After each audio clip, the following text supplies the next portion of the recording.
1 kilo வெள்ளியோட விலை 1 லட்சம் ரூபாயை தாண்டிருச்சு. இந்த வருஷத்துக்குள்ள 2 லட்சம் ரூபாயை தொடுமா? ஜனவரி 2023 இருந்து இந்த ஜூன் 2025க்குள்ள சில்வர் மட்டும் 47.5% ரிட்டர்ன்ஸ் கொடுத்திருக்கு. அதாவது 74,000 இருந்து 1,10,000 வித்தின் 2.5 வருஷத்துக்குள்ள. பிரபல முதலீட்டாளர் ரிச் டாட் புவர் டாட் புக்கினுடைய ஆத்தர் ராபர்ட் கியோசகி இந்த சில்வருடைய பிரைஸ் டபுள் மடங்கு ஆகும்ன்றத பிரெடிக்ட் பண்ணிருக்காரு. அடுத்து என்ன நடக்க போகுது இந்த சில்வர் ஓட்ட பந்தயத்துல? சில்வர்ல முதலீடு பண்ணலாமா வேண்டாமா அப்படின்ற பல விஷயங்கள் உங்க மனசுல இருக்கும். அது எல்லாத்துக்குமான ஒரு விடையாதான் இந்த வீடியோ அமைய போகுது. ஸோ வீடியோவை எண்ட் வரைக்கும் பாருங்க. வெல்கம் டு பாஸ்வாலா. நான் உங்க யுவராணி.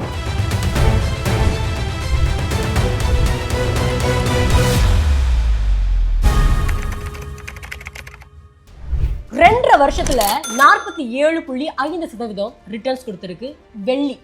தங்கம் இல்லைங்க, வெள்ளியை நான் சொல்றேன்.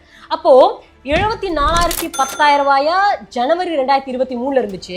இப்போ இந்த ஜூன் 2025 பார்க்கும்போது 1,10,000, கிட்டத்தட்ட 36,000 ரூபாய் ஜாஸ்தி ஆயிருக்கு, உயர்ந்திருக்கு 2.5 வருஷம் கேப்புக்குள்ள. ஸோ இப்போ வெள்ளியினுடைய விலையும் கிடுகிடுன்னு இப்போ உயர்ந்துட்டு போயிட்டு இருக்குல்ல.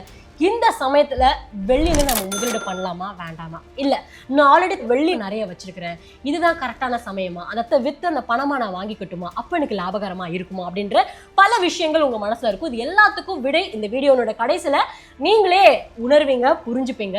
அதுக்கு முன்னாடி இந்த வெள்ளியினுடைய வரலாறு எந்த அளவுக்கு இருக்குன்றதை இப்ப பாத்துடலாம். History of silver prices. சில்வருடைய அந்த வரலாற்றை எடுத்து பார்க்கும்போது கொஞ்சம் அங்க எங்க பிளக்சுவேஷன்ஸ் இருந்துகிட்டே தான் இருக்கு. 1991 பார்க்கும்போது 1 கிலோ வெள்ளியினுடைய விலை 2,715 ரூபா. 1989 பார்க்கும்போது டக்குன்னு 6,755 ரூபாய் இருக்கு. 1992 பார்க்கும்போது சில்வரோட பிரைஸ் 8,000 கடந்துருச்சு. ஆனா அடுத்த வருஷம் 1993 சில்வரோட பிரைஸ் பயங்கரமா அடி வாங்கி 5,489 ரூபாய் ஆயிடுச்சு. ஸோ கொஞ்சமா ரெக்கவர் ஆனதுக்கு அப்புறமா 2003 வரைக்குமே 7,800 அது மெயின்டைன் ஆச்சு.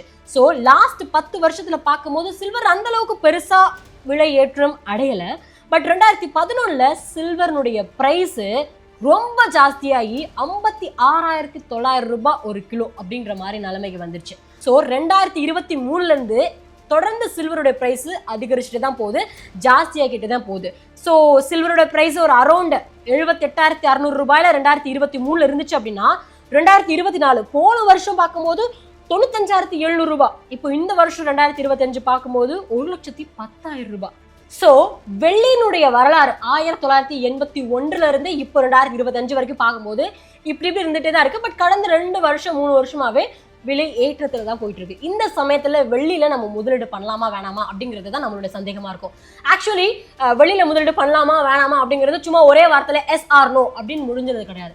ஒரு சில ஃபேக்டர்ஸ்லாம் இருக்கு, சில விஷயங்களை நம்ம கணக்கில் எடுத்துக்கணும். அதன்படி தான் நம்ம வெள்ளியில முதலீடு பண்ணலாமா வேணாமா அப்படிங்கிறதையே முடிவு பண்ண முடியும். அந்த வகையில ஃபர்ஸ்ட் பாயிண்ட், மொத்தம் 4 பாயிண்ட் இருக்கு. அதுல ஃபர்ஸ்ட் பாயிண்ட் டக்குன்னு சொல்லி முடிச்சிடுறேன், டிமாண்ட் அண்ட் சப்ளை. ஸோ வெள்ளிக்கு டிமாண்டும் சப்ளையும் எந்த அளவுக்கு இருக்கு அப்படின்றத பார்க்கணும். ஸோ சில்வருடைய பிரைஸ் ஃபர்ஸ்ட் ஏன் உயருதுன்னு பார்க்கும்போது டிமாண்ட் ரொம்ப இருக்கு, சப்ளை கம்மியா இருக்கு. அதான் ஃபர்ஸ்ட் பாயிண்ட். ஸோ சில்வர் எப்படி கிடைக்குது அப்படின்னு பார்க்கும்போது மைனிங் மூலமாகவும் ரீசைக்ளிங் மூலமாகவும் தான் இருக்கு. சில்வர் எதுக்காக யூஸ் பண்றாங்க, என்னென்ன இண்டஸ்ட்ரியில சில்வருக்கு ரொம்ப முக்கியத்துவம் இருக்கு அப்படின்றத இப்ப பார்க்கலாம். இண்டஸ்ட்ரியல் யூஸ்க்காக தான் சொல்றாங்க. இந்த ஜுவல்லரியா இருக்கட்டும், இல்லைனா மேனுஃபேக்சரிங் செக்டார்ஸ், இல்லைனா இந்த சில்வர் பிஸ்கெட்ஸ், இந்த மாதிரி விஷயங்கள்ல டிமாண்ட் ரொம்பவே ஜாஸ்தி ஆயிடுச்சு. இதுல எனக்கு ரொம்ப ஆச்சரியப்பட்ட ஒரு விஷயம் தெரியுமா, மொத்த உலகத்திலேயே சில்வருக்குன்னு ஒரு டிமாண்ட் இருக்குல்ல, அதுல பாதிக்கு மேல எந்த செக்டார்ல தெரியுமா அதிகப்படியான டிமாண்ட் இருக்கு? Manufacturing sector of electronics, solar panels, electric vehicles, இந்த ஒரு டிபார்ட்மெண்ட்ல அதிகப்படியான டிமாண்ட் சில்வருக்கு இருக்கு. 2020 வரைக்கும் டிமாண்ட் அண்ட் சப்ளை கரெக்டா இருந்துச்சு. எவ்வளவு டிமாண்ட் இருக்கோ அதுக்கேற்ற பிளஸ் சப்ளை இருந்தது. பட் 2021க்கு மேல டிமாண்ட் ஜாஸ்தி ஆயிடுச்சு, சப்ளை ரொம்ப கம்மியாயிடுச்சு. அதனாலதான் அப்பையில இருந்து இந்த சில்வரோட பிரைஸ் கொஞ்சம் கொஞ்சமா மேல ஏற ஆரம்பிச்சுக்கிட்டே இருக்கு. அமெரிக்கன் சில்வர் இன்ஸ்டிடியூட் படி டிமாண்ட் ஃபார் த சில்வர், அதுவும் இண்டஸ்ட்ரியல் செக்டார்ல 2025ல இட்ஸ் அபவுட் 700 மில்லியன் அவுன்சஸ் இருக்கு அப்படின்னு சொல்லியிருக்காங்க. ஸோ இப்போ இருக்கக்கூடிய சிச்சுவேஷனை பார்க்கும்போது ஆப்வியஸா டிமாண்ட் ஜாஸ்தியா இருக்கு, சப்ளை ரொம்ப கம்மியா இருக்கனால தான் சில்வருடைய பிரைஸ் ரொம்ப ஜாஸ்தி ஆயிட்டு இருக்கு. ஒருவேளை டிமாண்ட் அண்ட் சப்ளை ஓரளவு ஈக்குவல் ஆயிடுச்சு அப்படின்னு பார்க்கும்போது சில்வரோட பிரைஸ் நிச்சயமா குறைஞ்சிடும். அது கொஞ்சம் காலம் ஏற்படும், அது வரைக்கும் நம்ம வெயிட் பண்ணணும். இதுதான் ஃபர்ஸ்ட் பாயிண்ட்.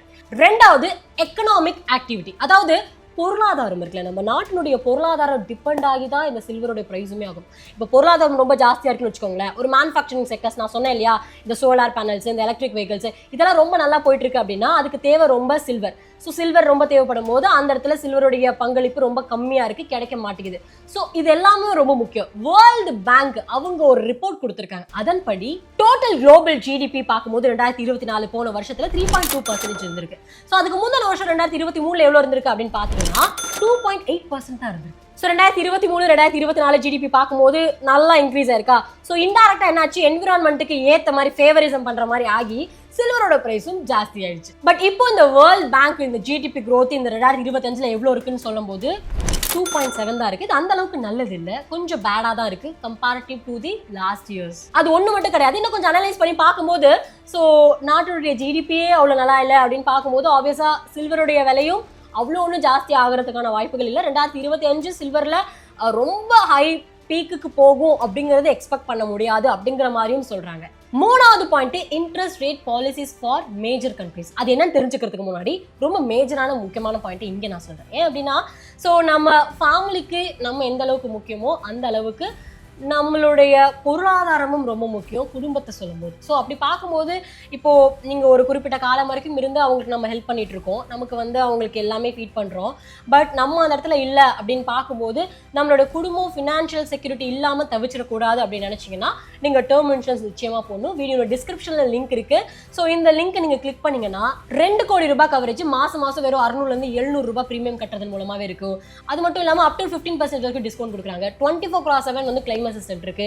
அண்ட் இந்த ஒரு பேஜ்ல 51+ இன்சூரன்ஸ் லிஸ்ட் பண்ணிருக்கனால உங்களுக்கு ஏத்தது எதுன்றதை நீங்களே கம்பேர் பண்ணி பெஸ்ட்டானதை சூஸ் பண்ணிக்கலாம். ஸோ டேர்ம் இன்சூரன்ஸ் எடுத்தாச்சுப்பா, நம்மளோட குடும்பத்துக்கு ஃபினான்ஷியல் செக்யூரிட்டி ஆயிடுச்சு, ஓகே. இப்போ உங்களுக்கே அது உடம்பு சரியில்லாமல் போச்சு, இப்போ நீங்கள் சேர்த்து வச்சிருக்கிற பணத்தை மொத்தமாக கொண்டு போயிட்டு ஒரு ஹாஸ்பிட்டல் பில்லுக்கோ தேவையில்லாமல் செக்கப்போ கொடுக்கறதுக்கு பதிலாக ஒரு ஹெல்த் இன்சூரன்ஸ் போட்டுருந்தீங்கன்னா நம்மளோட பணத்தை அதுலேருந்து கிளைம் பண்ணிக்கலாம்ல. அது ஒரு ஸ்மார்ட்டான மூவ். நிறைய பேர் அப்படி யோசிக்க மாட்டாங்க.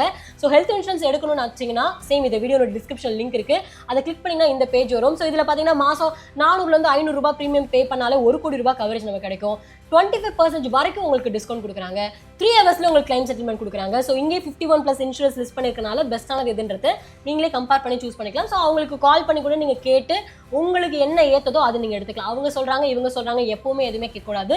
சுயமாக உங்களுக்கானது எது, உங்கள் சிச்சுவேஷனுக்கு எது ஏற்றது அப்படிங்கிறத மட்டும் தான் நீங்கள் சூஸ் பண்ணணும். மறுபடியும் சொல்கிறேன், டேர்ம் அண்ட் ஹெல்த் இன்சூரன்ஸ் போடணும்னு நினச்சிங்கன்னா வீடியோ டிஸ்கிரிப்ஷன் லிங்க் இருக்குது, போய் செக் பண்ணி பாருங்கள். இப்போ 3வது பாயிண்ட்டுக்கு வந்துடலாம். Interest rate policies of major countries. இப்போ வட்டி ஒரு கவர்மெண்ட் என்ன நிர்ணயிக்கிறாங்களோ அதை பொறுத்து கூட தங்கத்தினுடைய விலையும் சில்வருடைய விலையும் ஏற்றம் இறக்கம் ஆகும். ஏன் சொல்றேன் அப்படின்னா, இப்போ ஒரு எக்ஸாம்பிளுக்கு சொல்றேன், ரெப்போ ரேட்டை கம்மி பண்ணாங்க. ஸோ ரெப்போ ரேட்டை கம்மி பண்ணால் என்ன பண்ணுவாங்க, நிறைய மக்கள் லோன் வாங்கி அவங்களுடைய தேவைகள் எல்லாம் செய்வாங்க. அப்போ தங்கம் வெளியில வாங்கணும்னு நினைச்சா கூட அதை வாங்குவாங்க.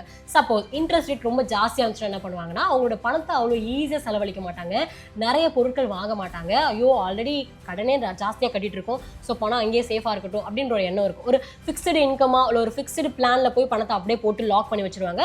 பிகாஸ் அந்த மாதிரியான சிச்சுவேஷன் இருக்கும்போது ஸோ நம்ம கண்ட்ரிலே பார்த்தீங்கன்னா இன்ட்ரெஸ்ட் ரேட்லாம் கட் பண்ணிட்டு இருக்காங்க. ஸோ அப்படி பார்க்கும்போது அந்த கண்ட்ரிக்கு ஃபேவரபிளான ஒரு விஷயங்கள் தான் பண்ணுறாங்க.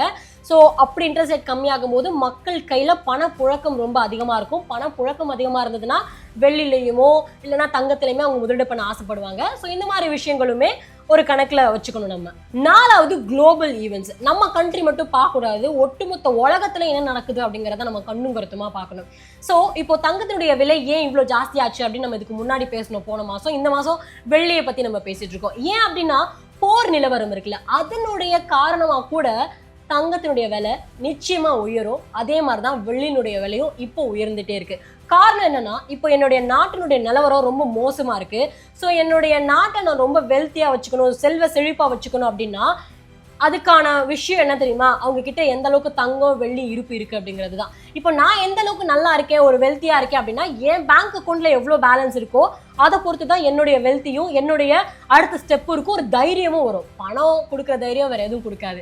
ஸோ அந்த மாதிரி தான் ஒவ்வொரு நாட்டுக்கும் தங்கமும் வெள்ளியும் ஒரு தைரியத்தை கொடுக்கும். ஸோ இந்த மாதிரி போர்க்காலம் நடக்கும்போது எனக்கும் தங்கம் வேணும் எனக்கும் வெள்ளி வேணும் அப்படி போட்டி போட்டு எல்லாரும் வாங்குவாங்க. இப்போ கூட இஸ்ரேல் ஈரான் அவங்க போர் நடந்துட்டு இருக்கு, நிறுத்தணுன்றாங்க ஆரம்பிச்சோன்றாங்க, என்ன நடக்க போகுதுன்னே தெரியல. ஸோ அந்த மாதிரியான சுச்சுவேஷன், ஒரு பேனிக்கான சுச்சுவேஷன்ல நிச்சயமா தங்கத்துடைய விலையும் வெள்ளியினுடைய விலையும் உயரத்துக்கான வாய்ப்புகள் நிறையவே இருக்கு. And US president Donald Trump அவருடைய அந்த டாரிஃப் கூட இதுக்கு மிகப்பெரிய ஒரு இம்பேக்டாக இருக்கும் அப்படின்னு சொல்லப்படுது.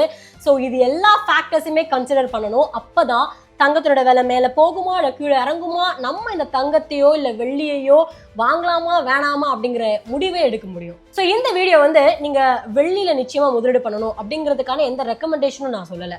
ஸோ வெள்ளியினுடைய இப்போ இருக்கக்கூடிய நிலவரம் என்ன, முன்னாடி எப்படி இருந்தது அப்படிங்கிற விஷயங்கள்லாம் நீங்கள் தெரிஞ்சுக்கணும். வெள்ளியினுடைய நிலைப்பாடு இதுக்கப்புறம் எப்படி போக போகுது, எப்படிலாம் போகிறதுக்கான வாய்ப்புகள் இருக்குன்றத ஒரு அவுட்டர் சர்ஃபேஸ் மாதிரியான ஒரு விஷயங்கள் தான் நான் உங்களுக்கு கொடுத்தேன். ஸோ இந்த வீடியோ பற்றின கருத்துக்களை மறக்காமல் கமெண்ட் செக்ஷனில் நீங்கள் தெரியப்படுத்துங்க. அண்ட் வெள்ளியில் முதலீடு பண்ணுறதுக்கு இப்போ நீங்கள் ஆர்வமாக இருக்கீங்களா இல்லையான்றதை பற்றியும் கமெண்ட்டில் தெரியப்படுத்துங்க. அண்ட் வீடியோவை இவ்வளோ நேரம் பொறுமையாக பார்த்ததுக்கு ரொம்ப ரொம்ப தேங்க்யூ.